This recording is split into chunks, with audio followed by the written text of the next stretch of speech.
Graça e paz, pessoal. Bom dia. Bom dia que o galo já cantou. Você está feliz com Cristo, com a salvação para a vida eterna. Que bom. Glória a Deus. Seja muito bem-vindo ao canal. Todas as manhãs tem um devocional, uma reflexão aqui na Palavra de Deus. Hoje um texto um pouquinho quanto polêmico. Já a gente vai falar dele. Então, seja muito bem-vindo. Já clica aqui no inscreva-se durante o vídeo, curte, comenta e compartilha.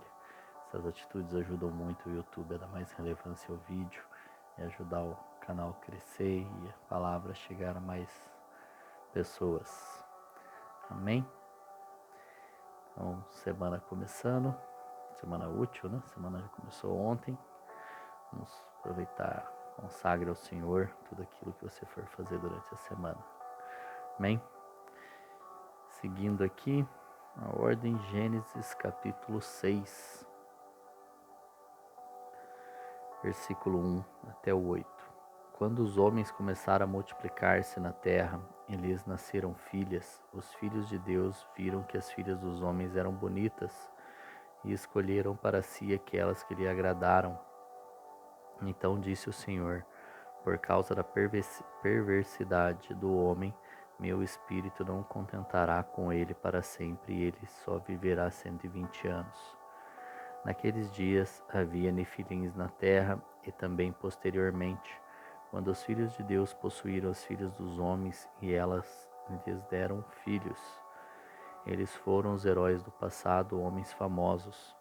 O Senhor viu que a perversidade do homem tinha aumentado na terra, e que toda a inclinação dos pensamentos do seu coração era sempre e somente para o mal. Então o Senhor arrependeu-se de ter feito o homem sobre a terra, e isso cortou-lhe o coração. Disse o Senhor: farei desaparecer da face da terra o homem que criei, os homens e também os animais grandes e pequenos, e as aves do céu. Arrependo-me de havê-los feito.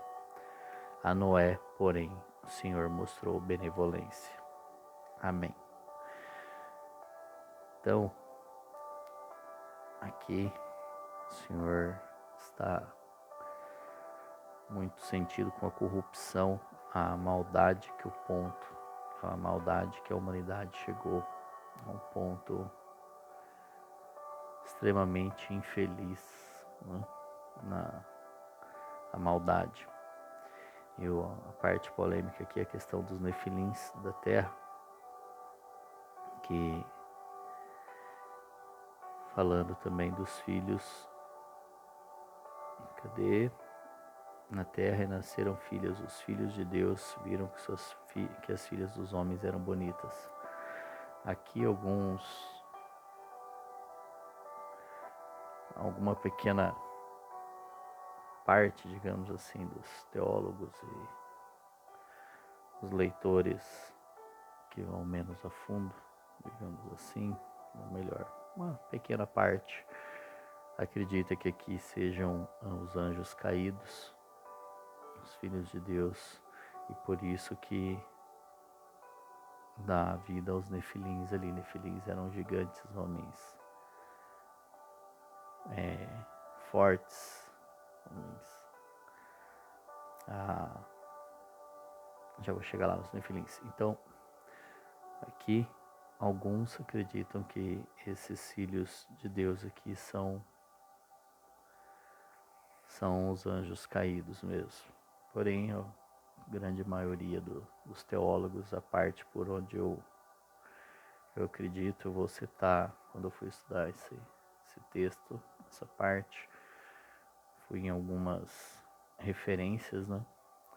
E se vou citar duas delas aqui, Luiz Saião e Augusto Nicodemos. Então são duas pessoas aí que eu considero muito quando vou estudar mais a fundo algum texto, alguma coisa em qual eu não consegui ter entendimento sozinho com Deus aqui, ou o Espírito Santo não me abriu nada, então eu vou tirar algumas dúvidas com pessoas que são referências para mim. Luiz Saião é um dos biblistas, hebraístas que ajudaram a criação da NVI, a versão até inclusive qual eu tô lendo.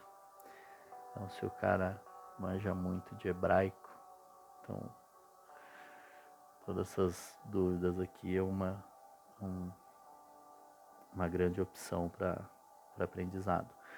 E a conclusão quais eles chegam aqui, que os filhos de Deus aqui são os descendentes de Sete, os setistas, né, da linhagem de Sete, e que os filhos do homem, os homens são os cainitas, a descendência de Caim, por isso da maldade, a perversidade, aonde começou, na descendência de Caim começou a poligamia, né?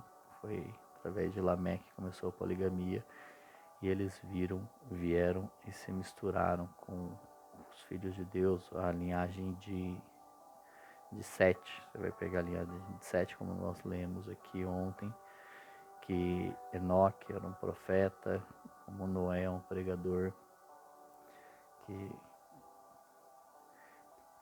por isso era a linhagem dos filhos de Deus. E aí eles se misturam, e aqui vem os nefilins com estes mesmos homens, trazendo a tradução disso daqui a um contextualização dos nefilins, não como homens gigantes em estaturas, mas homens gigantes, grandes, como poderosos, como antigos reis pré-diluvianos dessa época. Então, tá aí a grande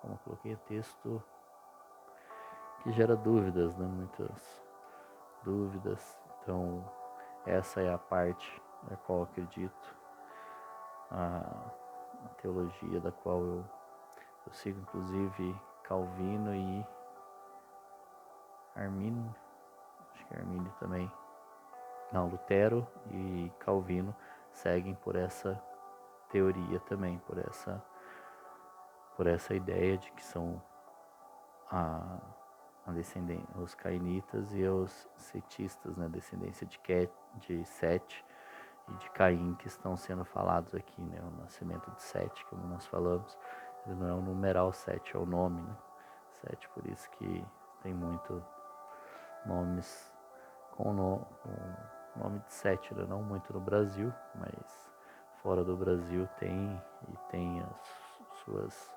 derivações também, depois. Enfim, mas a perversidade do homem tomou um tamanho tão grande naqueles tempos, naqueles dias, a ponto do Senhor querer trazer o dilúvio para a terra, a ponto de destruir essa descendência que estava ali, porque houve essa mistura entre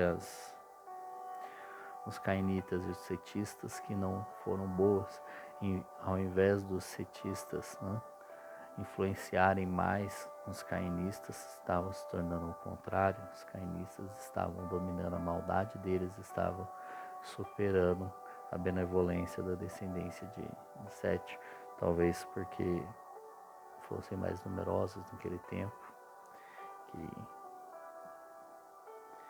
enfim, aqui no texto não deixa muito claro, mas a perversidade aumentou na terra, e toda a inclinação dos pensamentos do seu coração era sempre somente para o mal. A maldade estava num patamar muito elevado. Amém? Então, o que eu aprendo com esse texto, que é o que eu costumo falar, a gente tem que meditar e estudar muito para não gerar dúvidas, como por ser. Não estou dizendo que é 100% verdade essa teoria da qual eu partilho também, mas se quem partilha da mesma ideia, desde Lutero, acreditamos que são aqui os descendentes de cainitas e setistas, quem acredita ao contrário, que realmente eram gigantes e filhos caídos, vira totalmente outro contexto, né? E, e aí torna-se uma heresia, por isso que nós temos que tomar cuidado e também não afirmamos que 100% sim, é o que nós acreditamos e é o que nós entendemos dessa maneira. Por isso que nós temos que sempre ler, dar e quando tiver dúvida, partilhar também, né, as dúvidas. Amém? Se tiver dúvidas aí, algum texto você tem bastante dúvida também, manda aí. Se eu não souber, eu pesquiso, eu estudo, gosto muito disso também. E que Deus abençoe nessa semana. Amanhã entraremos na família de Noé. Um forte abraço, um grande beijo, um atrasado, mas um feliz dia das mães para as mães ontem. Acabei esquecendo de falar no vídeo. Graças a Deus, ainda tenho o privilégio de ter a minha mãe. Tenho o privilégio de ser casado com uma mãe. E tenho uma irmã também, como falei para ela ontem. Então, que Deus abençoe a todas as mães. Abençoe a você. Excelente semana, um forte abraço e até amanhã, senão eu não paro de falar.